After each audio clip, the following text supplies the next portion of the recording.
Thank you very much. It's great to have the governor of Puerto Rico with us.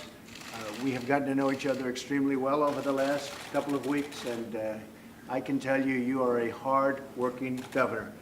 It's a tough situation. So much has to be rebuilt, even from before.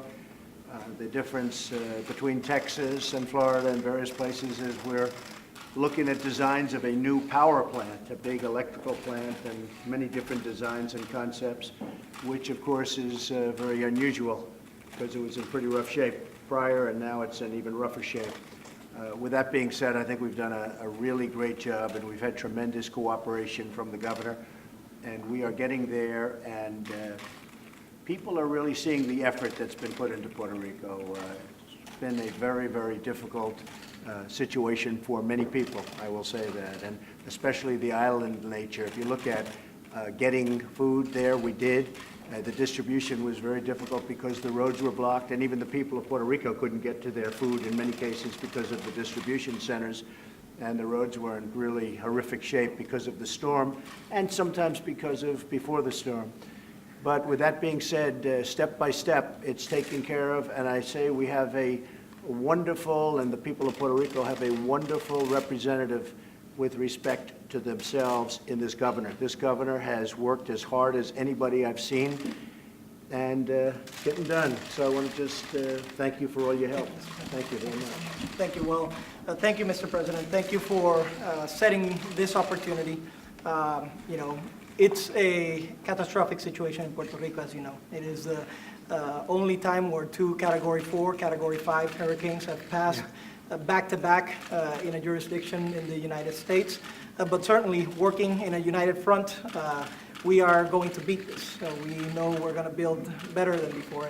And today, it's an example, Mr. President. I don't think in the history of Puerto Rico we've had the opportunity we have today to sit with members of your cabinet, decision makers, and not only talk about what we've done, but also the path forward.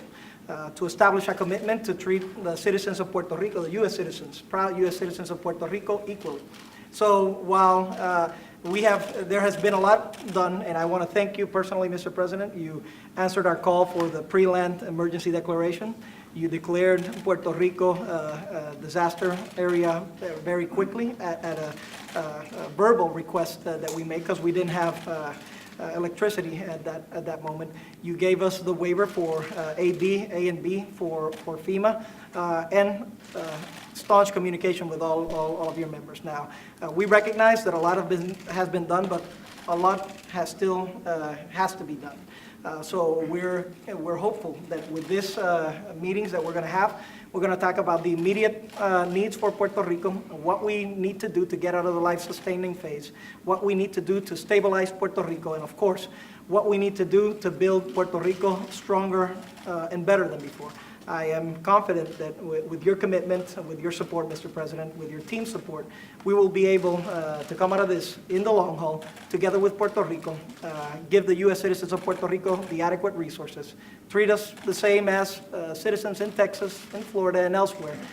We will come out of this stronger, and we will make it innovating, Mr. President. I know you are a proponent of public-private partnerships, and I think there is an opportunity here to leverage growth in the energy sector and to be innovative. Not only rebuild what we had in the past, but also with the aid of the federal government and with the private sector, rebuild a much modern, much stronger platform. And not only have Puerto Rico have energy, but actually be a model of sustainable energy and growth towards the future. Those are our aspirations. I think we can talk about that in the education sector, in the healthcare sector. And those are all of our aspirations. We are confident that within this group, we will start addressing those poignant short-term needs, but also talking about the long road ahead, working together with your administration. And again, I want to thank you on behalf of the people of Puerto Rico for your leadership, for your team's leadership, and for having a commitment to stay with the people of Puerto Rico, with the U.S. citizens of Puerto Rico, here for the long haul, to not just put things back together again, but to rebuild them as it should be. Well, thank you, Governor. One of the things we have done is delivered to the island massive numbers of generators for electricity, because with the power plants down and in such bad shape, We really had to find some way to get, especially for the hospitals and certain other areas. And we have, I don't know if it's record numbers, but it's got to be pretty close, record numbers of generators, so that we have electric in the most important locations and step by step bringing it back. But you can't really bring electric back until you rebuild a power plant, and that's obviously a different level of subject.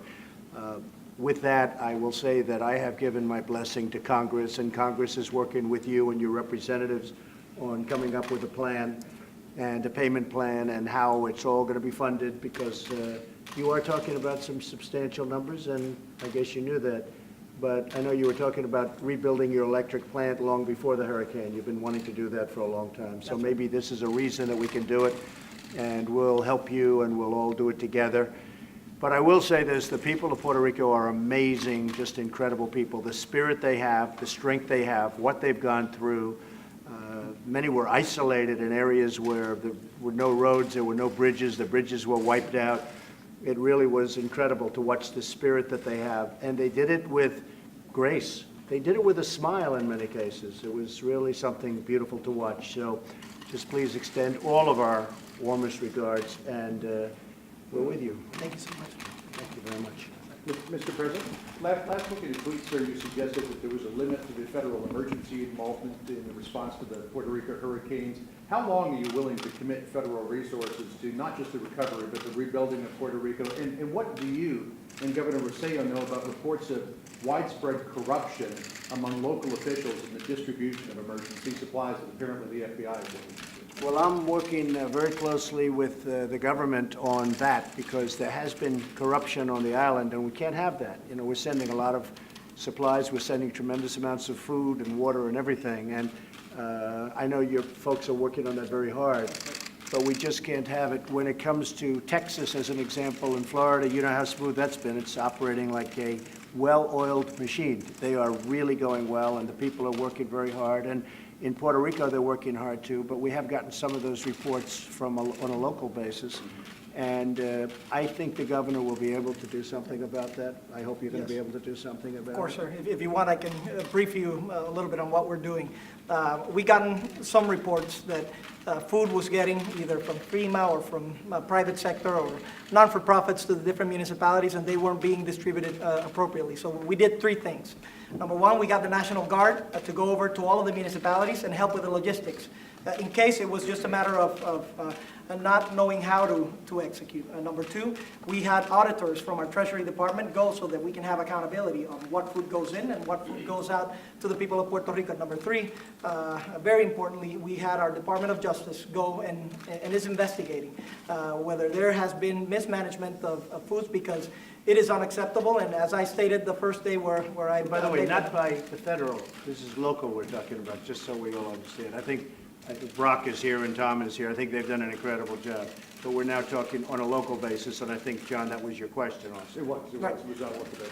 Yes, and you know, we are following up on that, and as I stated the first day, if there is a public official that is purposely mishandling the food that should go to the people of Puerto Rico, there is going to be some hell to pay. And Mr. President, the length of time you're willing to commit federal resources to the Well, I recovery can and say that rebuilding? for anywhere. I can say that for any place we go. You know, at some point, FEMA has to leave, first responders have to leave, and the people have to take over. Puerto Rico is a more difficult circumstance, as you can understand, John. But at a certain point, we have to leave the various locations that we're in. We were in Louisiana, and they have done a fantastic job. They were sort of grazed, but Lake Charles and the various areas were hit pretty hard, but it was a grazing hit. We worked there, and they've taken over and been fantastic. In Texas and Florida, it's been incredible to watch.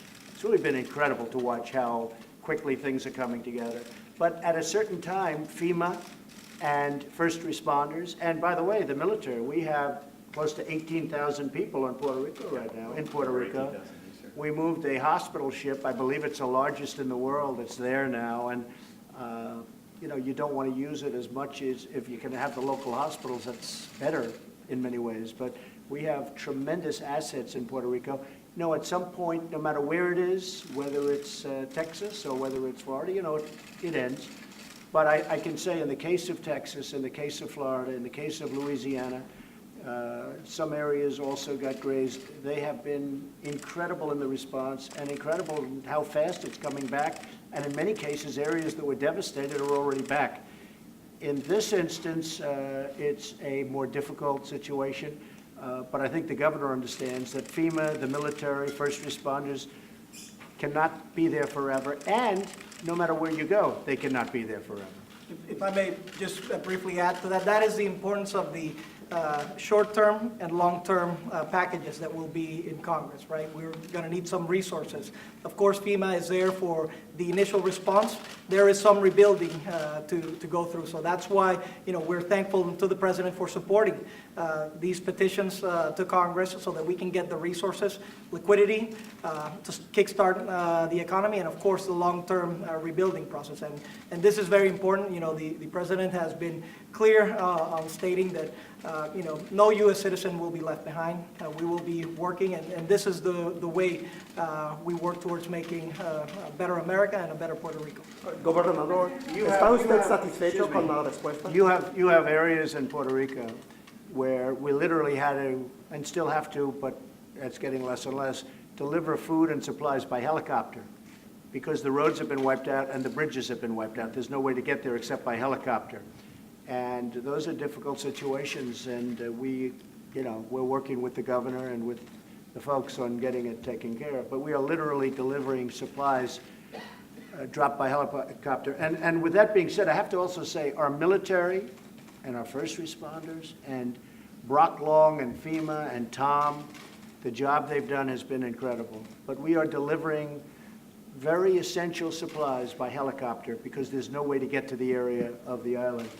And the folks have done an incredible job. Brock, would you like to say something? So every day we continue. Right now the focus is on restoring essential services. We've stabilized a lot of the emergency power needs of hospitals, and we're starting to focus and work with the governor today on rebuilding power grids going forward, as well as water treatment, wastewater, roadway systems. So we're going to continue to support the governor. We're looking at trying to specifically restore the essential power or the essential functions to 6 major municipalities within Puerto Rico that service about 80% of the population, starting there and then working our way out. So the traditional recovery is going to require a solution far greater than what FEMA typically puts down. But that's why we're here today working with Governor Rossello and the President and all of the cabinet members to figure out what the best way forward is for the longer term solutions. There's never been a situation where power and energy have been so devastated. Never. Where you don't have a power plant. Because power plants, you don't fix them up in, we're not just putting a pole up in the street. Like in Texas where you'd put up the poles, and in Florida actually you had a lot of underground wire, which is great. It'd be wonderful if you could have underground wire. It makes it a lot better in these storms. But, there's never been a situation where the energy and the power has been totally destroyed. And part of the problem is that it was pretty well destroyed before the storm. And we're working together to get that back up, but also to make it long-term. Because I think you have to. They were working on long-terming it prior to the storm. So now they really are working on it. That's part of the mitigation strategy. I mean, again, I can't stress enough how important it is that we keep this on the long haul, for the long haul, that we work together so that we can make sure that we don't just put things back again as they were, but that we make them better than before. And I think that is the critical. It is better for all the U.S. citizens that this happens.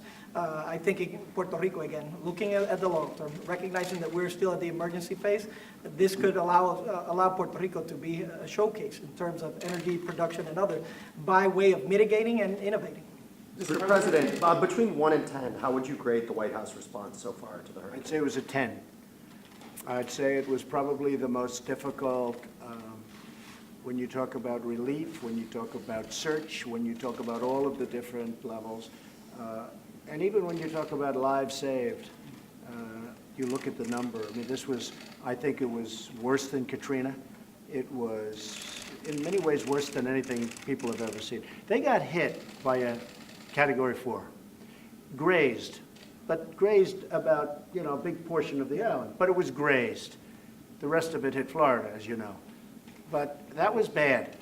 But then they got hit dead center. If you look at those maps by a Category 5, nobody's ever heard of a 5 hitting land. Usually by that time, it's dissipated. It hit right through, and kept to a 5. It hit right through the middle of the island, right through the middle of Puerto Rico. There's never been anything like that. I give ourselves a 10. I think that locally I really think locally they have, in this gentleman, great leadership. I have to tell you, it's a tough job, but we have provided so much, so fast. We were actually there before the storm hit. We were there before the first one, before the Category 4 hit. Brock and the military and a lot of people were there before the storm. We had the Coast Guard waiting for the storm, just outside the storm, and following the storm in. Many lives saved. The Coast Guard in Texas saved 16,000 lives. The Coast Guard is incredible, the job they've done.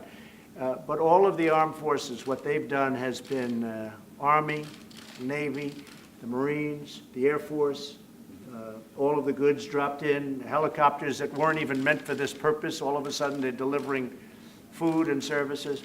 I would give it 10. I would say locally, and I understand locally, a person loses his or her or their house, and then they can't go to work. If you lose your house, it's hard to go and be a policeman for the day. You're trying to have your family, live, frankly. This is what happened. So many people. You read that they had no truck drivers in Puerto Rico. Well, they have a lot of truck drivers in Puerto Rico, but many of them lost their houses. So they had to be with their families. So we would have the military driving trucks. They're not supposed to be driving trucks. It's not even their aptitude. Some of them didn't really know how to drive trucks, but they learned very quickly. They're smart. But we had the military, in many cases, driving trucks because it's not the people's fault. They lost their house. They were devastated. And I think we did a fantastic job, and we're being given credit. It was very nice that the gentleman who worked for Bill Clinton when he was president gave us an A+, and that included Puerto Rico, gave us an A+. And I thought that was really very nice. And I really believe he's correct. We have done a really great job. Texas, again, really very far along. Florida, very far along. And Puerto Rico is a different kind of a situation because it needs so much infrastructure. But over a period of time, that'll happen. Do you think Puerto Rico should become a state? Would that make this easier? Well, we're not talking about that now. Well, you'll get me into trouble with that question, right? Gobernador, en We'll hold español. that one how about we hold that one, Mike, for a later time, right? ¿Está usted satisfecho con la respuesta por parte de la Casa Blanca hasta ahora? In Spanish or? Sí, para la gente en la isla. Okay, And then you can interpret. that's right, will do. Esto todavía no ha terminado. Lo que yo tengo que hacer como gobernador es decir lo que son los datos, número uno, y número dos, lo que son las expectativas de nuestro pueblo. En términos de los datos y la evidencia, todas las peticiones que le hemos hecho al señor presidente las ha cumplido y ha estado trabajando. Lo cierto es que queda mucho por hacer y que tenemos que seguir trabajando juntos para poder lograrlo. Lo cierto es que hoy vamos a tener reuniones para hacer peticiones adicionales sobre lo que tenemos que trabajar para restaurar energía, para atender lo que son 250,000 hogares que están devastados, más de 500 postes de energía eléctrica de transmisión en el piso, 25% de la infraestructura de telecomunicaciones funcionando solamente, evitar una emergencia de salud pública. O sea que lo importante y lo prioritario aquí, el presidente a todos los pedidos que le hemos hecho ha contestado. Pero ahora lo que queremos seguir haciendo es asegurarnos que esto pueda seguir hacia adelante porque no podemos parar ahora. Si se para ahora, podríamos tener problemas grandes de salud pública, de infraestructura, y no queremos que eso ocurra, pero si seguimos en la misma trayectoria, si seguimos trayendo los recursos con el apoyo al Congreso, vamos a lograrlo. So I'll say it brief version in English. I like it better in Spanish. That was beautiful. I like it too.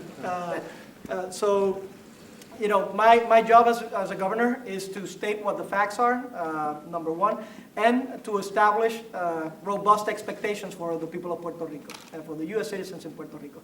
The facts are that every petition that we've made to the President of the United States till this moment, it has been answered.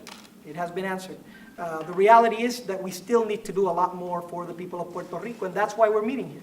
This is not over by a long shot. And again, it is the President's commitment to work with the U.S. citizens of Puerto Rico to treat us equally on this event, to make sure that those 250,000 that have lost their homes get equal treatment, that we can start restoring the more than 42 roads that have been destroyed in Puerto Rico, that we can lift up our energy grid. And that is something that needs to start happening now.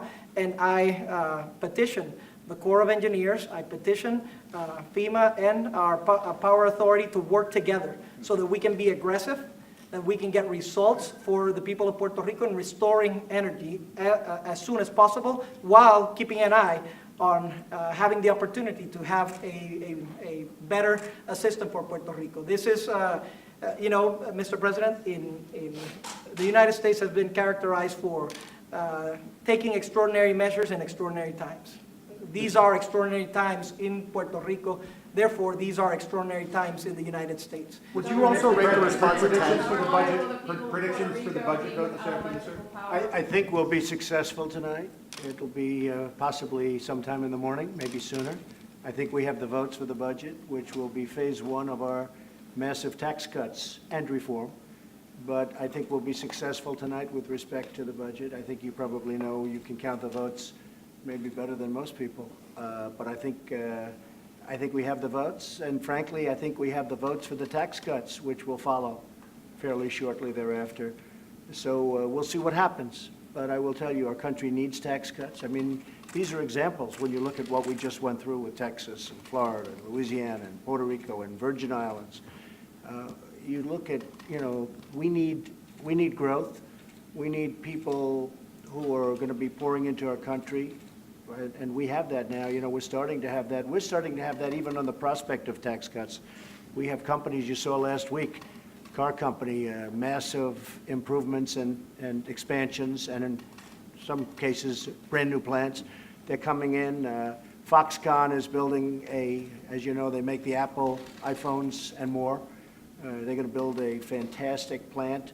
I think it's going to be in the state of Wisconsin, and hopefully it's going to be there. We've been showing that land. It's a beautiful piece of land. I hope they like it, but that'll be one of the biggest in the country.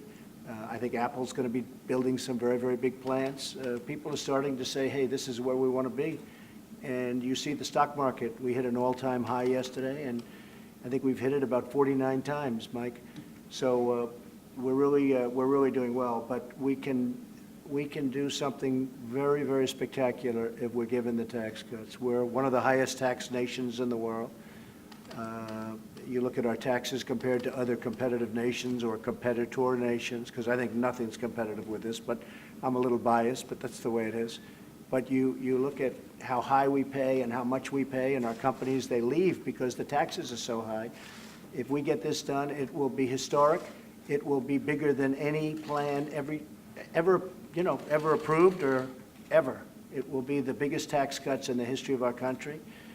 And I can tell you, we have tremendous support for this. So the budget is going probably fairly late tonight. They'll be working late tonight. Could be one of those morning calls that you'll be watching your television at 3 o'clock in the morning. And it could be sooner than that, but I think we have the votes.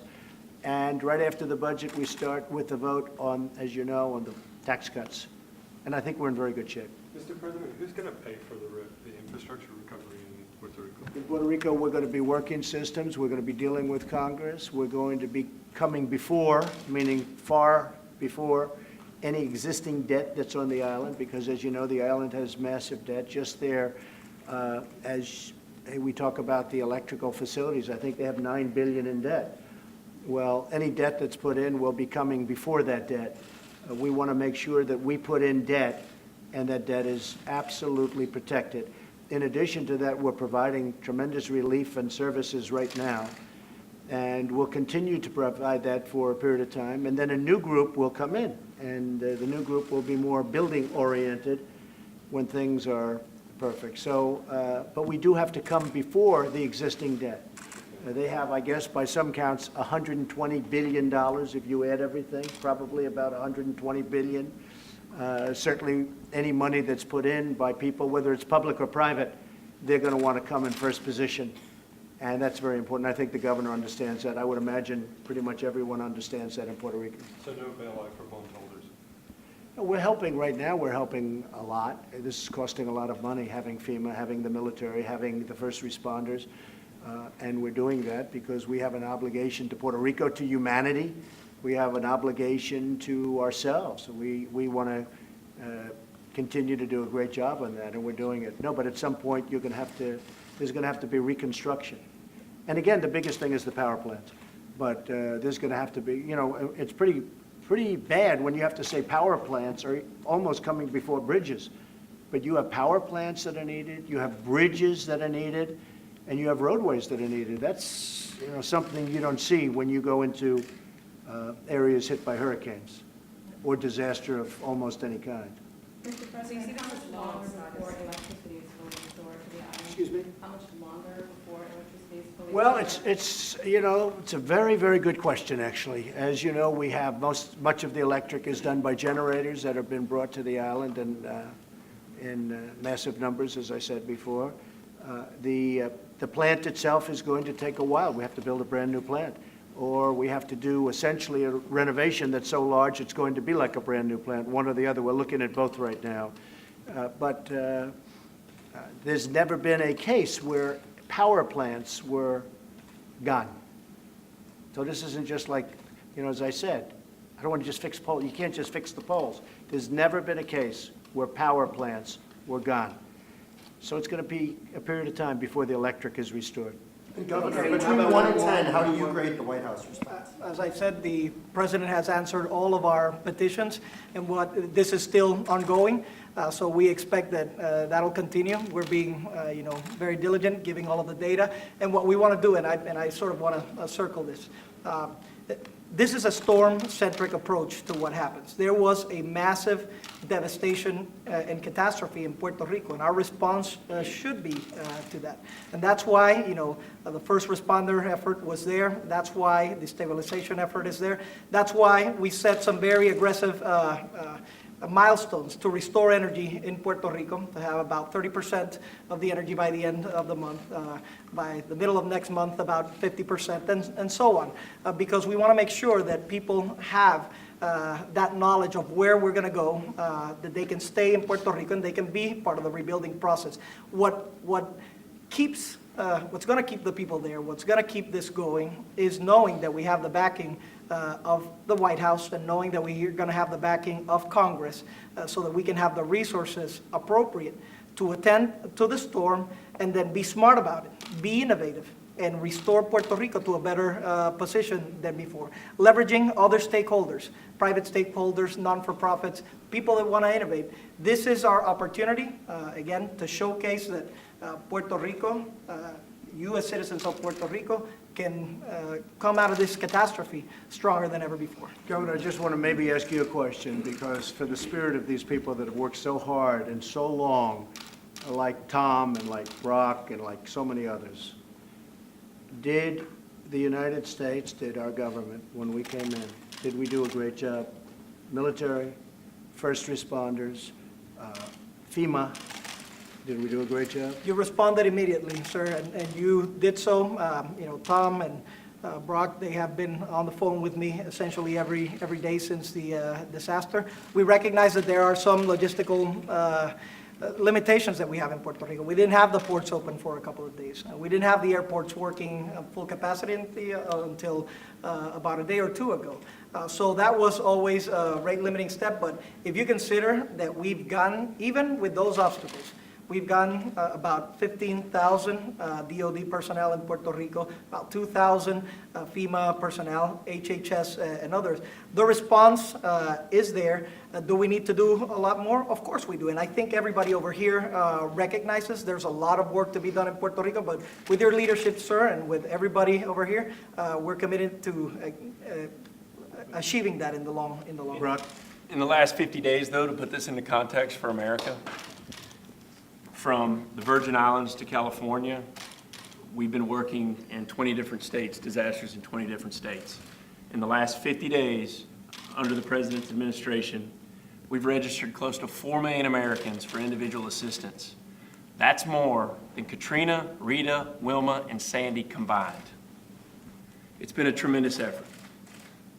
Mr. President, did you see? This is actually bigger than anything we've seen, and yet I think our response was better than anyone has ever seen. And again, we were given an A+ by the man who did this, did what you were doing for the Clinton administration, and while I don't know him, I would like to thank him for what he said. Mr. Yes, President, you're talking about government loans to build a power plant, right, not government grants? we're talking about possibly combinations of both. Congress is working right now with the people and representatives of Puerto Rico, and we're talking about potentially combinations of both. Any thoughts on President Bush's speech? Did you see it? I didn't see it. I didn't see it. On healthcare, sir, 2 days ago in the Rose Garden, you talked about the Alexander Murray plan, healthcare plan, as a good short-term solution, and then you seemed to back off in your evening speech to the Heritage Foundation, and your press secretary said yesterday that you opposed it. No, I Where do you stand I on like that? people working on plans at all time. I think ultimately block grants is the way to go, where we block out the money to the states. You'll get better health care, you'll get it for less money. It'll be more specific. A state is a smaller government, and it can take better care of its people, especially where you have well-run states, where you have governors that do a great job, and, you know, states that do a good job. If you look at Florida, if you look at Maine, Maine really was very much anxious to do that. Various states, Kentucky, various states really wanted that block grant money, and for the most part, I think we have the vote for that. There'll be a transition period, so anything they're working on will be short-term. It'll be absolutely short-term, because ultimately it's going to be repeal and replace. So I have great respect, as you know, for both of the senators that you mentioned, and if they can come up with a short-term solution. What I did say, though, is I don't want the insurance companies making any more money than they have to, because you look at the stock prices of the insurance companies from the time of the creation of Obamacare, with 300 and 400% and even more than that increases in their stock. They made a fortune off Obamacare. The people that need Obamacare are decimated. Premiums are up 40, 50, 60%, in some cases over 100%. In the case of Alaska, premiums are up over 200%. So anything that they're working on is a very short term, meaning 1 year to 2 years max, because I think we have the votes, or we're certainly within one vote, and when you're within one vote, we're able to get a vote. Senator Cochran, as an example, I have such respect for him because he is not feeling great. I can tell you that. And he got on a plane in order to vote for the budget. And I have great respect for that man. I think it's incredible. But votes are very fragile. We've found that out. We've seen that. I've learned that. I thought we had it the last time, and somebody came out of the blue and voted against it. So now we start the process all over again. But the block grant, the concept of blocking it out, block grants to the states, that's what people want. And that's what the states want. And that's especially what the well-run states want, because they will have health care that's so good, far better than anybody's ever even thought. So, again, I respect very much the two senators you're talking about. I love that they're working on it. I want them to be careful with respect to the insurance companies. Insurance companies are extremely good at making money, extremely talented at making money. And I want them to be careful with that. We will probably like a very short-term solution until we hit the block grants, until that all kicks in. In other words, it doesn't just kick in the following day. There's a transition period. And if they can do something like that, I'm open to it. But I don't want it to be at the expense of the people. I want to take care of our people. I don't want to take care of our insurance companies. They've been very well taken care of over the last number of years, believe me. Okay, thank you very much, everybody. Thank you, Mr. Thank you. President. Thank you very much. About the bribery plot regarding uranium? Uranium is a big subject. If the mainstream media would cover the uranium scandal and that Russia has 20% of our uranium, for whatever reason, and a lot of people understand what those reasons may be, I think that's your Russia story. That's your real Russia story, not a story where they talk about collusion and there was none. It was a hoax. Your real Russia story is uranium and how they got all of that uranium, a vast percentage of what we have. That is, to me, one of the big stories of the decade, not just now, of the decade. The problem is that the mainstream media does not want to cover that story because that affects people that they protect. So they don't like covering that story. But the big story is uranium and how Russia got 20% of our uranium. And frankly, it's a disgrace. It's a disgrace. And it's a disgrace that the fake news won't cover it. It's so sad. Thank you very much, everyone. Will you reveal proof that Russia paid for the dossier? Thank you.